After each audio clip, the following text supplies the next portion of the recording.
Okay, I know you work, Randy Kim. Yes. This is not a political event. Okay. I don't plan on yelling or saying anything. It has nothing to do with that. This is a Q&A for our people to get information from their congressman. If you want to sit here and listen, you're more than happy. I will not say a word. The camera, your bag and stuff, I will lock in the office. When the event is over, I will give it to you. I'm not allowed to record? This is not going to be filmed, no. Okay. You know what? This is exactly who MacArthur is. Excuse me. It is exactly Excuse who he me, is. Susan. He resists I am not everything. here to I'm argue not. with I'm you. not. And you weren't invited out here, so please leave. Well, leave. No, don't now. yell at me, please. I Leave. live here and I'm entitled to I'm my asking you. opinion. He's No. already filming, please. We got two cops. So here's one cop, and then I suppose we're getting a second cop to come up here for one MacArthur Q&A. So keep posted.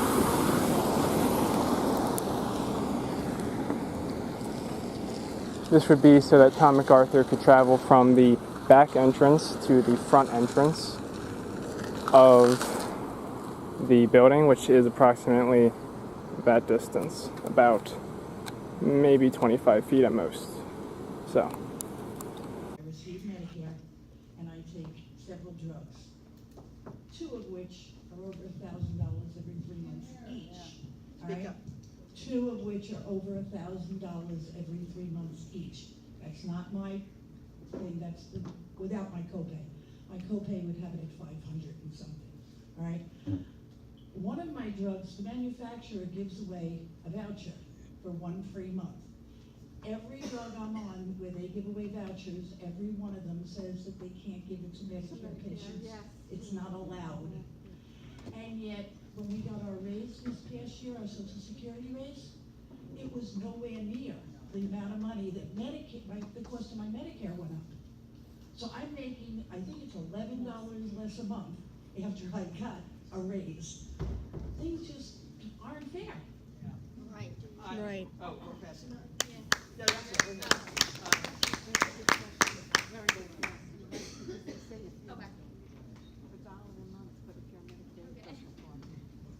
Okay, so let's talk about that. I get that. It's Social Security is going up on a formula that's supposed to capture the cost of living increase, except it really doesn't. It doesn't capture the things that drive your cost of living up. So My Medicare went from 104 to 131. yes, I recognize that Social Security is not keeping up. Look, there's a couple of things in what you're saying. Number one is drug prices. Let me get at that, because drug prices are part of the problem. And I think there's a couple of things that we can do. Number one, American companies are investing tens of billions of dollars in research and development, and then other countries are deconstructing our drugs and recreating them at much lower cost. And our people will ask, Americans will ask, well, why are drugs so much cheaper in other countries? In part because we're financing all the R&D. And this is one of the things that I think we've got to get at in our trade relations with other countries. We must stop them from stealing our R&D and driving prices up here and down in their countries. That's one thing. A second thing I think is critical. And remember, I came out of the insurance industry. I was on the property and casualty side, but I did a fair amount on the, intersecting with the health side. Insurance companies are negotiating with drug companies, and you and I have no visibility on how those negotiations go, do we? We don't know what each party knows and discloses to the other. We don't know the fullness of their relationship and whether there's rebates and things going back and forth. They know it. And what happened a couple of years ago, it was an unforeseen and unfortunate consequence of the Affordable Care Act, is deductibles used to be about $1,000. This is not Medicare specific, this is across the board. Deductibles used to be $1,000, $2,000. Now they're $10,000 or $12,000. And I don't think the federal government should allow them to just go up to whatever number. I think we should put a limit and say the insurance company, is the only one who knows exactly what those costs are. The deductible should be capped and they should bear more of that risk. I think that that would tend to much better negotiations on drug prices. And I think we can do that. But specifically with regard to Medicare and Social Security, Congress is looking at the formula. That has come up a number of times to see whether it is keeping up with the times. And I can't promise you an answer on it, except that Well, I we're... had an incident with a prescription that I called my supplier about, and they told me my copay would be $149. I walked into Costco with my prescription, gave it to the girl, did not tell them I had insurance, and my entire bill was $13.25. We just, there is actually a bill that I just got behind in Congress that actually would require require pharmacies to tell you if it would be cheaper without insurance. Yeah, right now. That sounds bizarre, but sometimes it is cheaper. I read an article that right now they're not allowed to do that. Well, They're not allowed If you to. ask, You have to Yeah. what's ask. the cost? We are working at that. Yeah, but why would they have a rule that says they can't tell us? I don't know. Right. Gee, I wonder. Right. What else can we talk about? Yes. But isn't it true that Medicare is not allowed to negotiate for drug prices? Here, Oh, sorry. that is true. But let me tell you why. Because there are arguments that say the federal government should negotiate drug prices directly. Here's the problem with that. Up until now, the federal government hasn't negotiated prices on anything. What they've done is followed the private market. So Medicare, when it determines how to pay hospitals and doctors, it looks at usual and customary rates. And it piggybacks off of what the private sector does. The reason that that's important is because it's really not possible to negotiate with the federal government. That would be price fixing. The federal government would dictate prices, and drug companies would have to accept those prices. And the problem with that is that research and development dollars would dry up. That's the fear. So there's a big argument in Congress about whether Medicare should negotiate drug prices or whether they should follow the private sector. What I suggested is two things I think would immediately bring prices down. Number one, put more of it on the insurance companies. And number two, don't let other countries piggyback on our drug prices or on our drug research and development. In the back. But the pharmaceutical companies start a new control group and they never come out from R&D. They never expire. Most of the big drug companies have factories overseas that are manufacturing the same drugs that the R&D does here, Merck, Pfizer, all the big ones. So when you're saying that they're piggybacking off, that's really not quite true because they are actually producing the same drug by the same company in France, and it used to be in Puerto Rico big time, all over Europe, they are making the same drug. How can you stand there when you have accepted over $400,000 from big pharma and insurance companies and be talking about making sure that you're going to be protecting the big pharmas? I just don't understand. Well, let me answer that. First of all, I'm not sure what you're saying is right about other countries. I'm not sure that. You're not I know for sure. a fact, because I used to do consulting for them, and they used to go, Okay. I used a lot of the. And you mentioned Puerto Rico. Puerto Rico is a U.S. territory. Let's not forget that. And there are a lot of that. Special tax dispensations, which is why there were so many drug companies there. But let me answer your question. First of all, is there anyone in the room that thinks that corporations can give political contributions? Say that again? It's against the law. Companies, let me finish. Companies are not permitted to give campaign contributions. It's against the law. What you're describing is the employees of companies.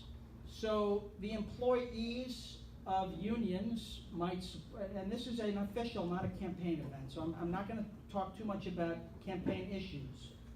But the employees of public sector labor unions give monies to my I opponent. worked for Chase, and as an officer for Chase Manhattan Bank, I had to give money. It's against the law for you I to have had to give money. money to an organization that then gave money. It is against the law for a company to require its employees to give to a political action committee. It's not permitted. It goes around the end. And secondly, look, the way politics is today, you have to raise money to stay in office. You do, and that's a whole nother debate. But please don't kid yourself into thinking that that is done by one party more than another party, because it's not. That is American politics. Secondly, nobody buys my votes. Nobody. Nobody. I vote my conscience. You can laugh, but you're assuming something I wouldn't do even about my adversaries in Congress, and that's to assume what their motives are. That's not right. It's not right. I wouldn't assume that about you, and I would ask you not to assume it about me. Some people, you just can't deal with. You understand what I'm saying? You're gonna get people that have an attitude the way. I'm okay with that, but you asked a question and I'm answering it. Your answer's not gonna answer that question. I vote my conscience. Excuse I'm not me, picking on you. Pick on me. Go ahead. I was in a union, and they said we could contribute, but you weren't forced to contribute It's money against the to law. anybody. It's against the law to force people to contribute. That's true, that might be, but I don't know if she were. Corporations or people. Chase Manhattan Bank, I was a vice president.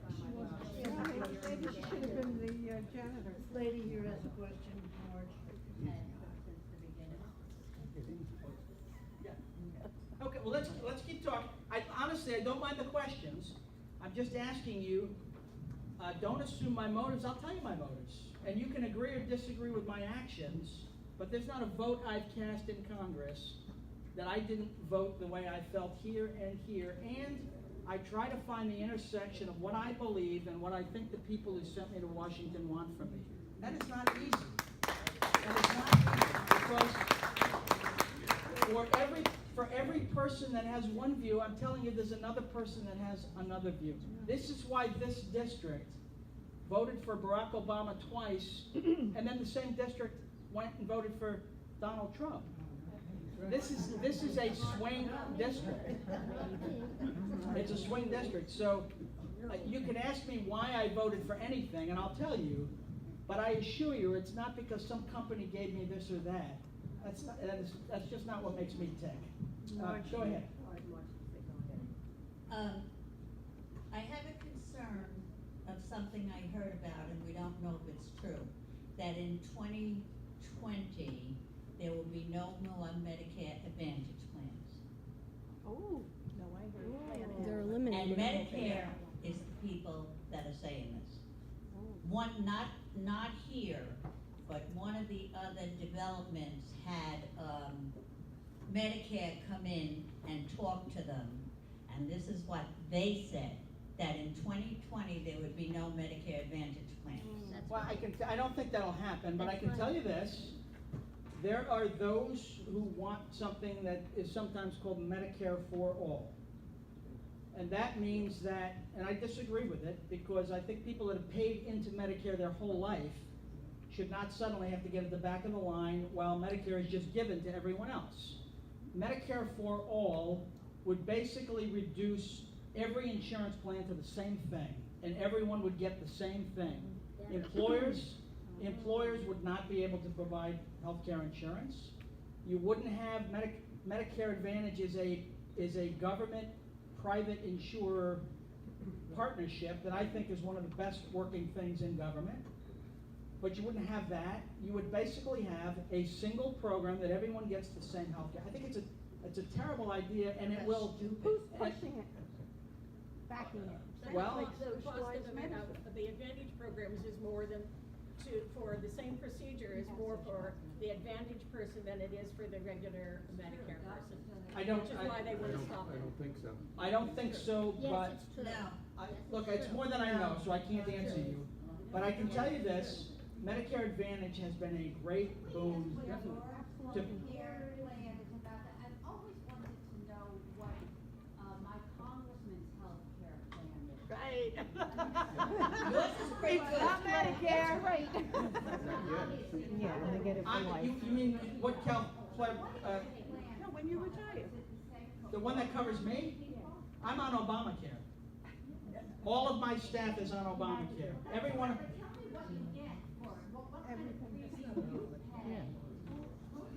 Obamacare is not what it used to be. Yeah, look, it's The I don't remember current exactly my government chipped premiums. away at Obamacare, so it's not what it used to be. But look, I am, this idea that Congress is on its own gold state, it's not true. I'm on Obamacare and so is my staff. But Congress was on a gold and other things. But not too. since I've been there. And But, other insurance too. yeah, look, I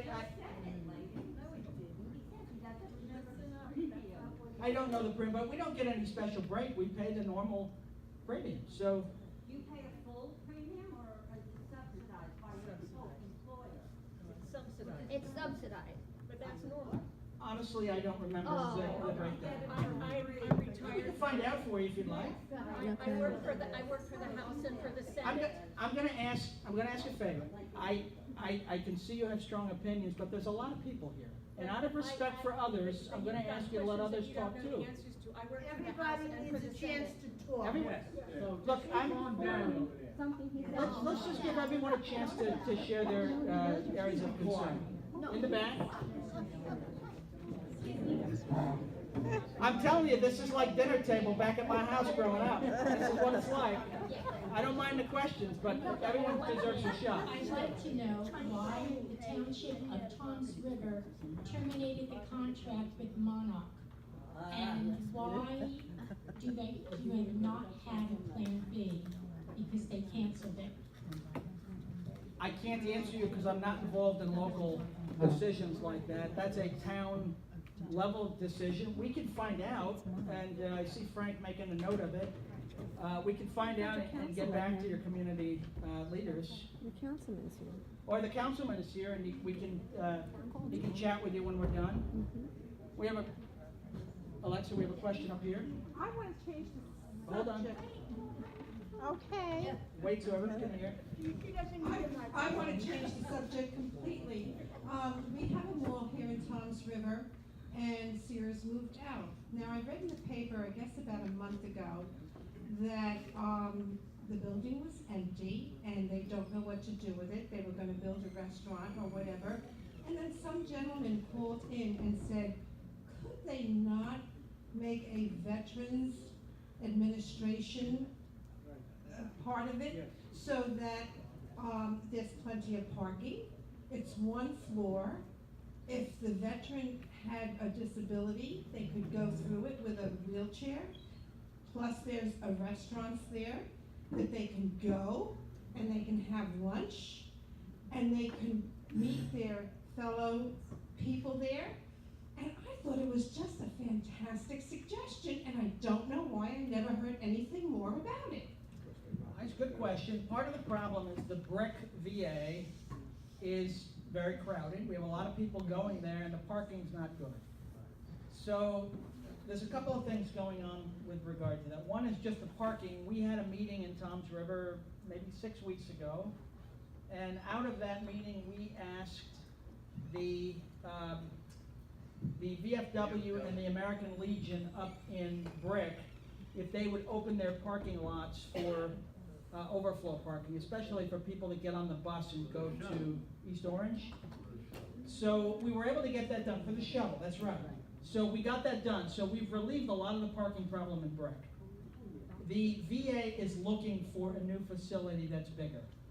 And they went out to bid, and they wanted to do what's called a LEEDS contract, a environmentally top-of-the-line building, and the proposals came back at 5 times what they had allowed, so they couldn't put it out. So they went out for a second bid, and they were going to reduce the standards a little bit. I met with them and suggested that they widen the area. Instead of just looking in Brick, they're looking in Brick, Toms River, and a little bit of Berkeley, and then going out to Lakewood. So they've expanded the search. It's their decision, not mine, but they have widened the net, and I'm confident that they'll find a facility that meets the needs. It'll take a couple of years to build, and so for now, Brick will be there. And we've solved, I think, some of the parking problem going forward. I have another veterans question while we're on the issue of Sure. veterans.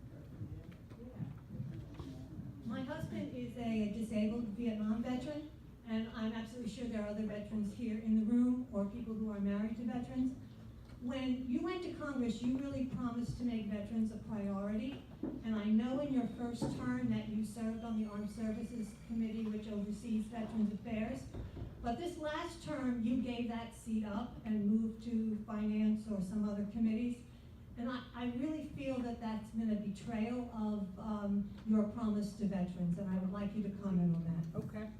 Well, a couple things. First, there is a Veterans Committee. The Armed Service Committee doesn't oversee veterans at all. The Veterans Committee does, and I've never been on that committee.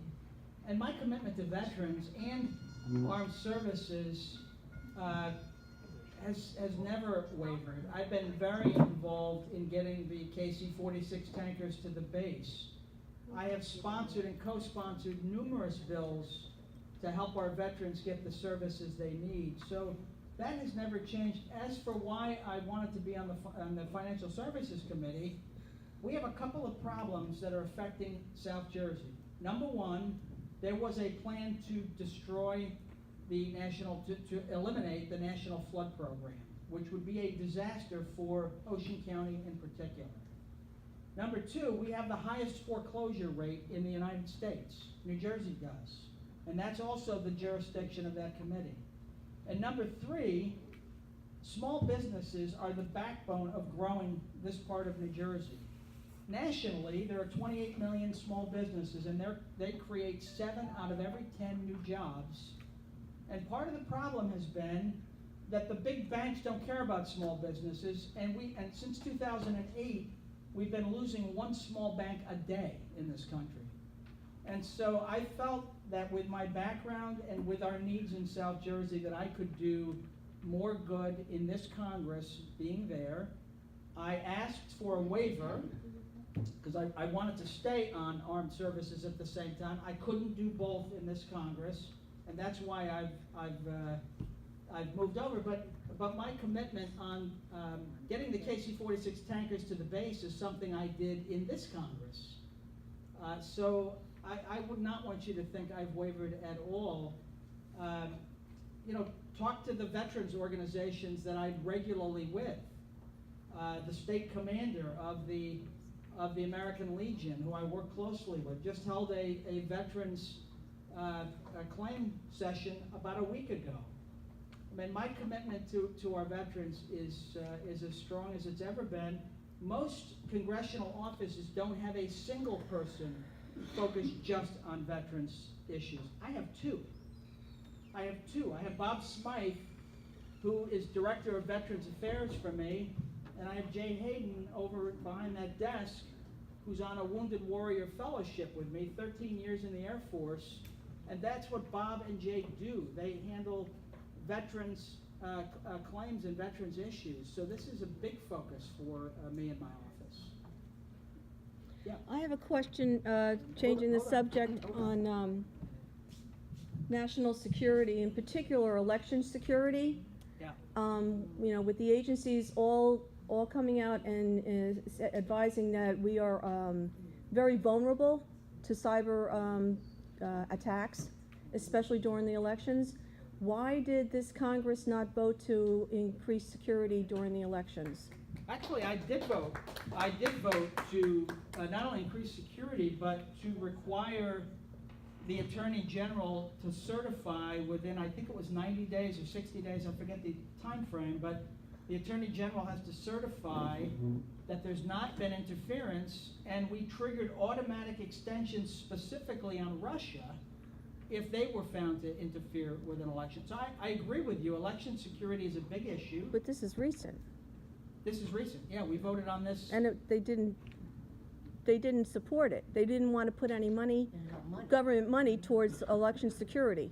I don't think that that's correct. We voted on this in the House. Remember, we can do our work in the House, but the Senate also has to vote on it. So you're right that it may not have gone all the way through the process, but that doesn't mean that we haven't. In the House, I can tell you unequivocally that I voted in support of beefing up election security and imposing sanctions on Russia and requiring the Attorney General to certify.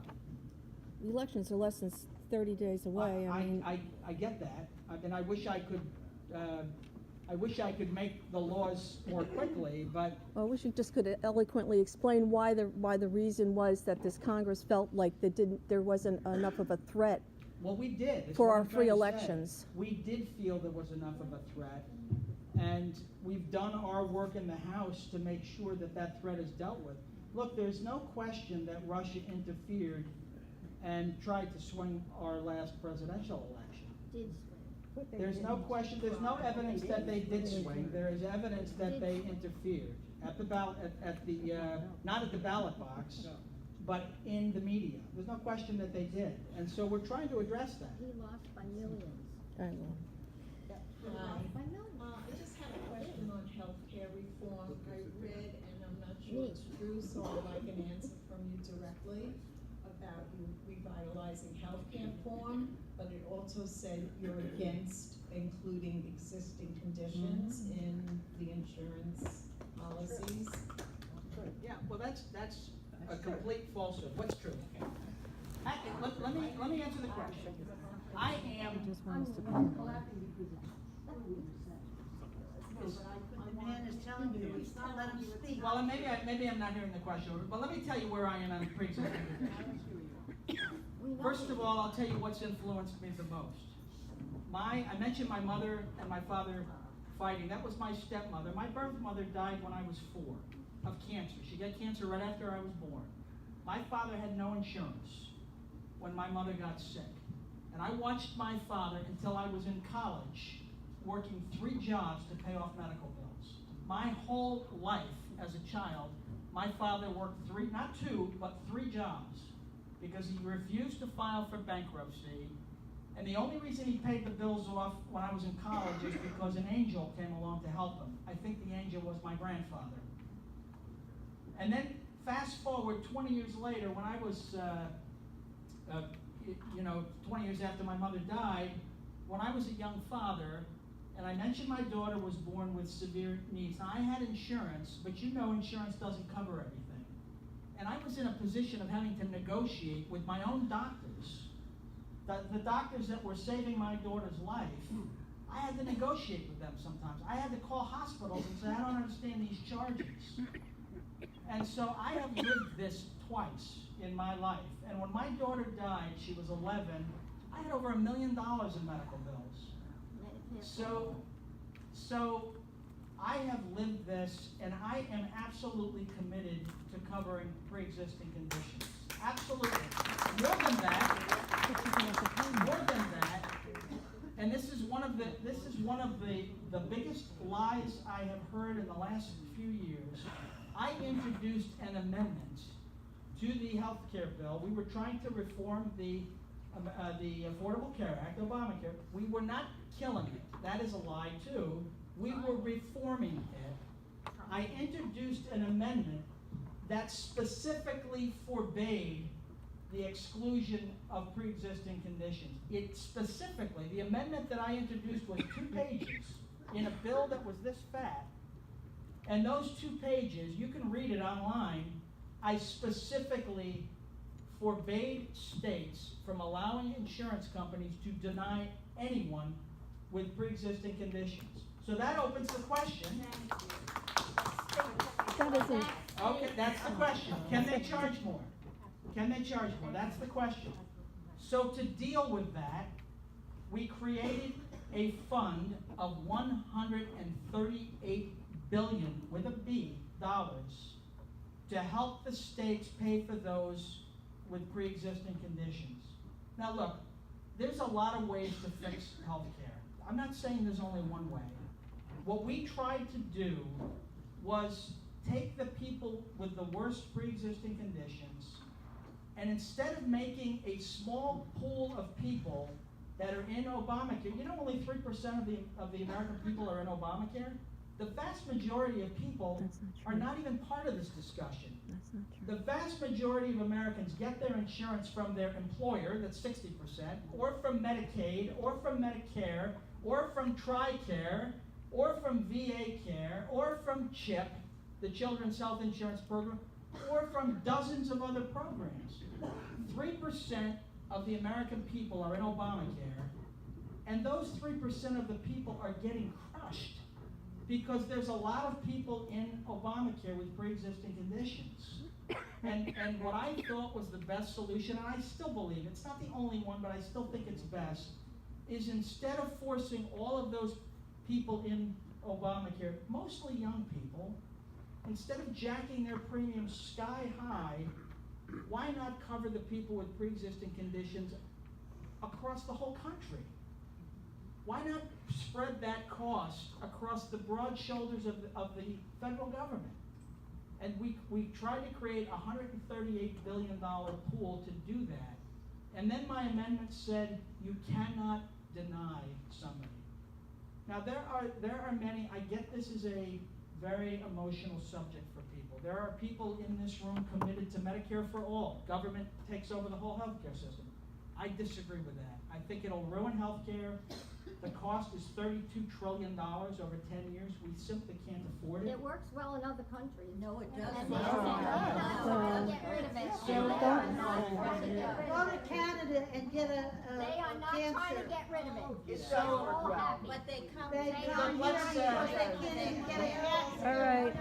Folks, They can't even get a CAT scan for 6 to It's the 7 months. pre-existing conditions that he is against covering. Is this gonna be an No, it's organized not. meeting, or we're You gonna don't scream at each open other? your ears. yeah, folks, you can't hear each other if Right, I get let's there are just be different calm. opinions. I'm telling you mine. Anyone who says that I'm trying to not cover pre-existing conditions, not only are they lying, but it's a particularly offensive lie spoken about a man who I just told you what's motivated me. The loss of my mother with no insurance, and the loss of my daughter, and $1 million in medical bills. And for somebody to say, I want to get rid of pre-existing conditions, when I'm telling you from my own mouth that I introduced an amendment to forbid that, I can only tell you what I'm telling you. You can choose to believe me or not, but that is my commitment on pre-existing conditions. It should be covered. It should be covered. And this is the wealthiest country in the world. I do believe we have a responsibility to cover people. I do believe that. It's how we do it. And there are people that only have one way in their mind, and anything against that is unacceptable to them. That's not me. I think there are different ways to do it. I proposed what I thought was best. And no. Healthcare is like the third rail of politics right now. Somebody who has not asked a question, maybe we'll go over here next. Oh, back in there. I'm sure we'll come back to you. Okay. Yes. I have a tax question. Yes. You've talked about what you've done for seniors, and that's wonderful. She's not holding it close enough. Speak into the mic. Is concerned about the future generation and their grandchildren.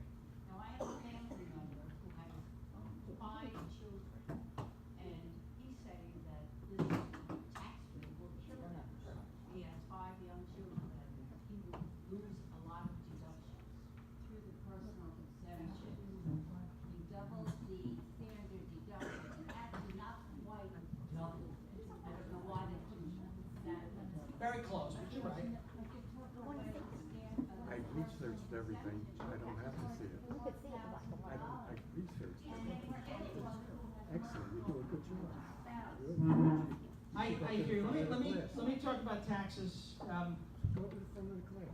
The problem, I think, as people evaluate the I'll tax show you how bill, fresh I am, continue. is that,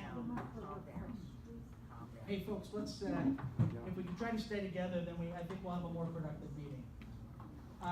The problem with the tax bill is sometimes people are isolating one piece of it they don't like instead of looking at the whole thing. We changed the tax code. We changed it. We didn't tinker with it. We made it much more simple. And yes, we did get rid of some deductions, but we doubled the child tax credit, doubled it, which will help the person that you're talking about with 5 children. We doubled the child tax credit. We lowered the rates. We did eliminate some of the deductions. Yes, you did. But a credit is worth far more than a deduction. You know why? Because when you take a deduction, you only get a percentage of that. It's that deduction times your tax rate. A credit, you're getting every bit of it. Every bit of it, because that comes right off the tax bill. So when you look at it all, They don't get it back. and this isn't just me saying it, actually a very liberal group called ITEP, the International Tax, and I forget what the acronym stands for, but I just read that they published, and they don't like the tax bill, but they just acknowledged 2 things, that 81% of New Jersey residents will get a tax cut, and that we will pay $9 billion less from New Jersey to the federal government next year than we've been paying. So if you look across the board, the tax cuts are good for the state of New Jersey. Are they better for other states? Yes, they are. And the reason for that is because New Jersey's taxes are too high. But it is still good for our state. And unless the family you're talking about makes a lot of money, they will get a tax cut. The only group that I've seen that gets a tax increase are what I would call the working rich. They're people that are still employed. It's not investment income. They're still working. They're like lawyers and doctors who make a very high annual salary. That group is seeing somewhat of a tax increase. That's about 9% of our population in New Jersey. But the vast majority of everyone else is getting a cut. And seniors, talk to your accountant. I've talked to a dozen accountants. No accountant I've talked to has told me anything other than what I know to be true. South Jersey residents will see their taxes come down almost across the board. She did not say that. Very few My people in accountant said South that. Jersey won't see a tax cut. Deductions are not allowed. I'm just wondering, with all of this, a large percentage still goes to the very highest income. Yes. And it's inflating the deficit, all these deficit Yes. hawks. Let me let you talk into the mic. All the deficit hawks have suddenly disappeared. There is going to be a larger deficit because of the tax bill. The amount that comes to most people is very minor compared to the amount that goes to the higher ups. Yes. And all of a sudden, how do we take care of the deficit? You're against cutting Social Security or Medicare, but already people are saying, this is the way we're going to do it. We're going to Yes. not kill Medicare, but it's going to be a different Medicare. Yes. If you take money out of Medicare, I think you're hurting Medicare. Okay, those are really good questions. So let me address both of them. First, what was the first? The deficit, and what was the other one? Well, the fact that now the deficit is being increased mainly because of upper people who are incorporated. Oh, the upper, okay, Top thank you. 1%. And not paying a Look, fair share of taxes. About 10% of the U.S. population pays about 90% of the taxes already. So you are right that if you look at dollars, the people that pay more taxes are getting. What? That's not true. 10%.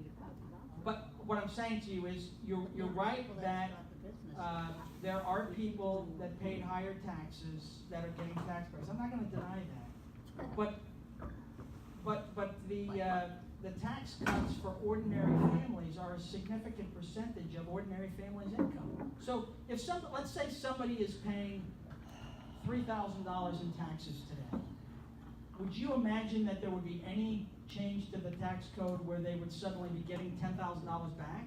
It's not possible because they're only paying $3,000 today in taxes. Ordinary working families, seniors, are all getting a significant tax cut. That's the advantage of the bill. That's what we were trying to do. Now, with regard to the deficit, I worry about the deficit too. And the reason it passed was because it was given to the higher ups, not the lower That's down. right. No, the reason it passes, the bill originally was meant to cut corporate taxes. Right. That was the focus because that's the best way to grow the economy. It is not. The best way to grow the economy is to get companies No, it isn't. reinvesting and so back to the other issue with the deficit. I worry about the deficit as well, but I will tell you this. In the last 8 years, 10 years, the average growth in this country was 1.8% of GDP growth. We will never get ahead of the deficit growing like that. There is only one way. You could shut down every department of the federal government and not have a military, not have an education department, not have an energy department. You could shut it all down, and our deficit would still grow when we're only growing at 1.8% a year. Corporate welfare. There's only one way. There is only one way to grow the country. Would you be quiet over there so we can hear? Yeah, look, I'm going to ask you, not for my sake, but you're acting rudely, and you're not, because you're the one talking. That's You're what not- snowflakes do. You're not allowing people to hear. You're not allowing people to talk. So let's name call, why don't we? It's America, isn't it? Look, I can't, folks, I'm gonna do the best I can to answer the questions. I can't control somebody else that's interrupting, and I'm sorry for that, but I'll do the best I can. With the deficit, the only way to bring the deficit down is to grow the economy. If we grow the economy at 3.5% to 4% a year, we start to get ahead of the deficit. If we increase growth by a little less than 0.5 percentage point per year over what we've been doing for the last 10 years, then the tax bill begins to be deficit neutral. I'm not saying it's a slam dunk, but I do believe this is our best shot at getting ahead of the deficit, is to grow it, and it is working. The economy, we were told just a couple of years ago to get used to 1% growth. To get used to 1%. We're now growing at 3.8% a quarter, 4.1% That is how we're going to get ahead of our deficit. That's the only way we're going to get ahead. Yes. On that, what provisions have you made, since you're giving all this money to these very wealthy people and these wealthy corporations? I didn't say that. Well, I'm saying it. What provisions have you made to stop them from taking it offshore? Because that's what they're doing with the money, taking it offshore. What provisions have you made to stop it? Well, look, in the first 3 or 4 months after the tax cuts was passed, about $300 billion came back. Corporations no longer had a reason to leave their money offshore because, and this is passed for corporations and big C corporations, they no longer had a reason to leave it offshore because they were getting taxed on it anyway. So why not bring it home and put it to work? We got $300 billion back into the U.S. economy. This bill is bringing money back. That's part of the reason we're growing so well, is because we're bringing money back into the country from overseas. We're not giving people a reason to play overseas. Most companies, and I worked for a few international companies as I was working through my career, most companies would rather have the money here in the United States. They'd rather. So we're taxing them now. There's no reason for them to leave it overseas. Yes, sir.